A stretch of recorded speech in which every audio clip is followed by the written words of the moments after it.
Okay, buddy, this is a recording for you, and I'm going to explain how you can have this giant canvas. Let's say this is some sort of background, maybe an alien planet.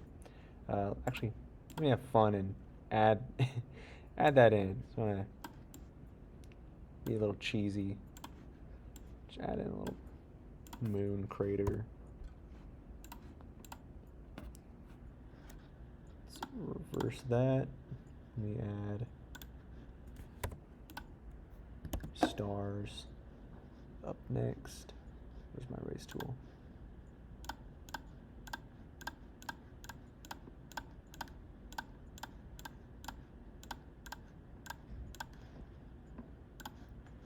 I'll add some like craters.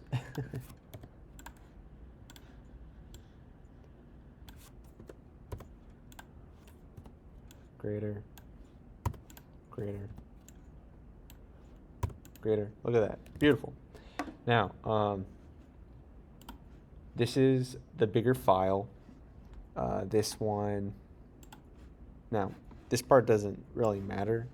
I'm just showing you that the canvas is huge. So this is going to be 20 by 20 inches. While my little monster document right here, so I got a little monster, he is way smaller than that canvas. This is 10 inches by 10 inches. For you, you're doing pixel animation. So don't go too crazy with the size because, you know, it's made of pixels. So I would first, with these over here, if the animation is done, the animation files, I would select them, right click, and convert them to a smart object. If you want to, you can group them first. Group them and say animation. If you want to go the extra mile, you can also duplicate that group.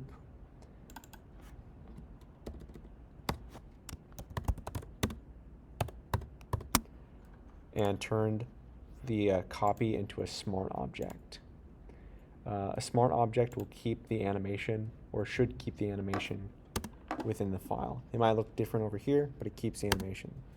Now that the animation, these files are just one file, you should be able to drag. Notice I'm dragging the smart object over to this document, go over my canvas and let go. Now my little alien should be in my document. Notice that's still a smart object, and I have my animation now in the timeline. So if I play it, he does his little animation. Now I probably need to duplicate this so that it just continues. So I'm going to duplicate him. I'm going to duplicate him a few more times. Let me just select these all. Just keep duplicating them. I just want to show you this as an example.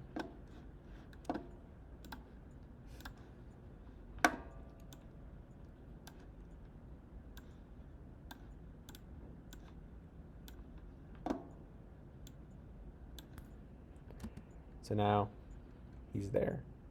Now heck, if you want him to move, but you're still looping it, you can also turn this into a smart object. So this video group, you can right click, you could turn into a smart object, or you could select the smart objects themselves and just turn them into a smart object. So look, I'll do it again.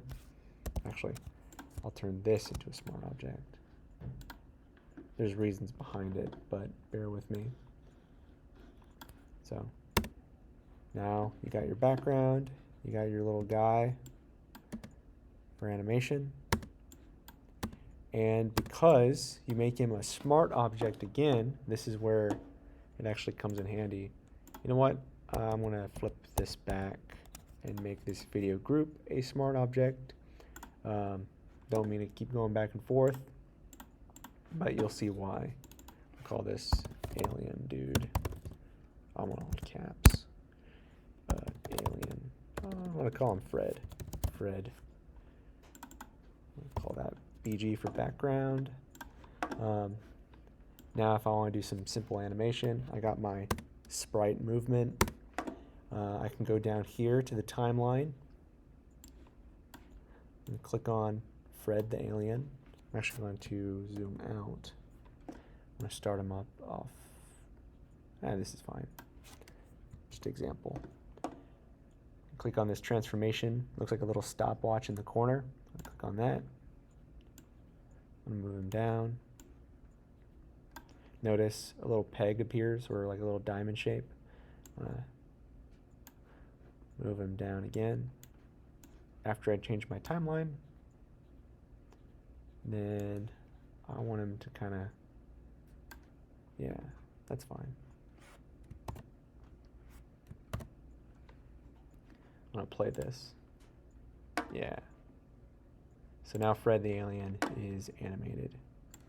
And I can also move these pegs down here. I can move them around to make sure that he gets all the time he needs. So that's pretty cool. So yeah, you make your sprite files. Make sure you save them. You duplicate them, turn them into smart objects, or at least the animation.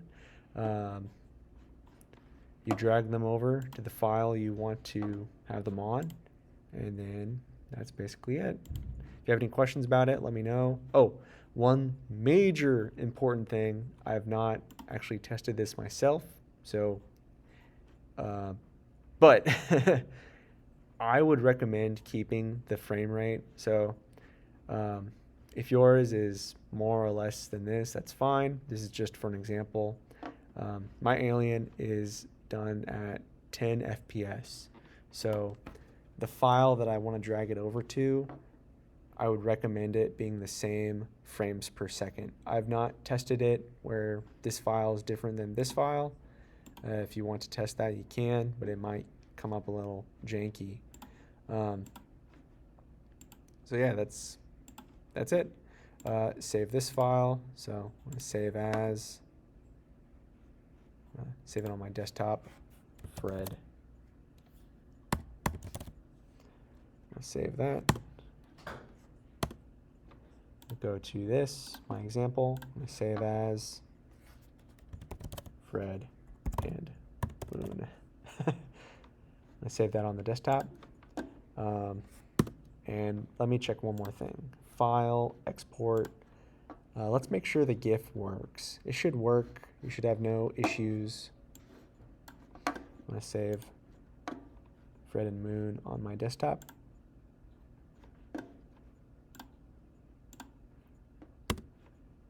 And it works. Oh, the stars in the background are like that because I transparented it. A little tired, sorry. I exported it with a transparent background, so if you don't want that effect, make sure you color your background or add a matte painting to it. So yeah, now we're officially done. I hope that helps, bud. If you have any questions, let me know.